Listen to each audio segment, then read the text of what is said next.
Le coronavirus, qu'est-ce que c'est vraiment? Pourquoi le monde entier en parle? Comment se transmet-il et est-il vraiment dangereux pour l'humain? Voici son histoire. Le coronavirus est le nom que l'on donne au virus issu de la famille des Coronaviridae. Chez l'humain, le germe pathogène peut entraîner de simples maladies comme le rhume, mais peut aussi être responsable de graves épidémies, comme c'est le cas depuis fin 2019 avec le coronavirus venu de Chine. Mais revenons un peu en arrière, car oui, les coronavirus ont existé avant, et si dans la majorité des cas ils entraînent des infections asymptomatiques ou bénignes, ils peuvent également provoquer des épidémies. Ce fut le cas entre 2002 et 2003 avec le CRS-CoV lié à un syndrome respiratoire aigu sévère. Partie de la province de Guangdong au sud-est de la Chine, l'infection a touché une trentaine de pays dans le monde.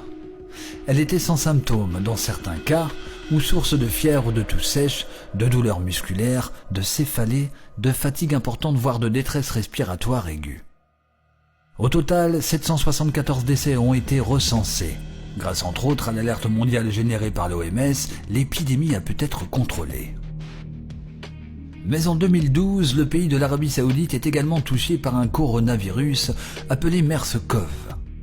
À ce jour, il est responsable du décès de 567 décès dans 26 pays, seulement 2 cas diagnostiqués en France en 2013. Le MERS-CoV est accompagné des mêmes symptômes que son prédécesseur, le SRAS-CoV. Les deux coronavirus ont comme réservoir la chauve-souris, mais un second hôte a entraîné la transmission à l'homme, la civette pour le SRAS-CoV et le dromadaire pour le MERS-CoV. La piste d'un virus provenant des chauves-souris semble se confirmer.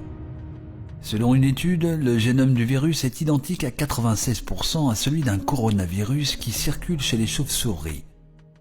Mais la transmission ne peut être pas produite directement entre la chauve-souris et l'humain, car pour un passage à une autre espèce, il faut des contacts nombreux et répétés. Et pour l'heure, l'animal à l'origine de la transmission à l'homme n'a pas encore été identifié avec certitude. Or, identifier l'hôte intermédiaire pourrait contribuer à juguler l'épidémie.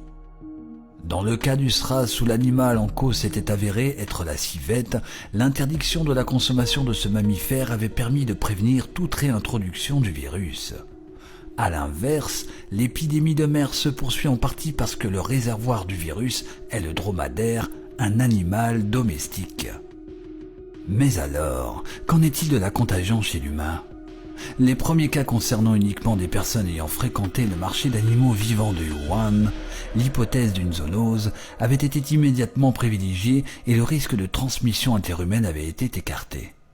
Mais depuis, il a finalement été bel et bien été établi que le virus se transmettait entre humains. Fin 2019, un nouveau coronavirus est détecté en Chine et nommé 2019 nCoV. Les premiers cas d'infection pulmonaire sont remarqués sur le marché de Wuhan, à l'est du pays. Les symptômes sont également de la fièvre, une toux sèche, un essoufflement, voire une détresse respiratoire aiguë, une défaillance multiviscérale ou une insuffisance rénale aiguë chez certaines personnes plus à risque.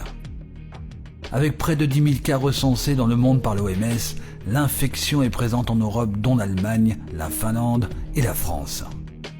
Au 30 janvier 2020, 6 cas ont été répertoriés dans l'Hexagone par le ministère des Solidarités et de la Santé.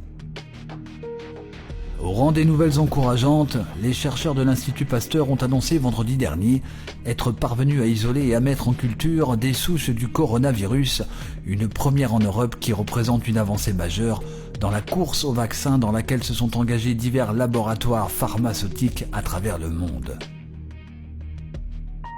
Mais même en allant très vite, et je cite, « Aucun fabricant n'est capable d'avoir un vaccin prêt pour l'été, ni même l'automne », a estimé dans la foulée Stéphane Bancel, directeur général de la société biotechnologique américaine Moderna Therapeutics.